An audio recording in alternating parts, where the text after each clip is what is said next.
pueden ver, las montañas de nieve aquí son inmensas. Estamos hablando aproximadamente de 30 pulgadas en esta área. Como pueden ver, les voy a mostrar aquí un caminito pequeño que por donde apenas pudimos salir nosotros de aquí, de este pedacito.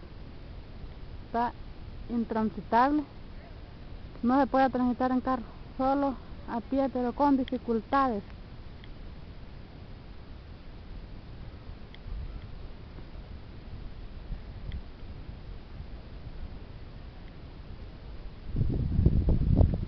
Ustedes verán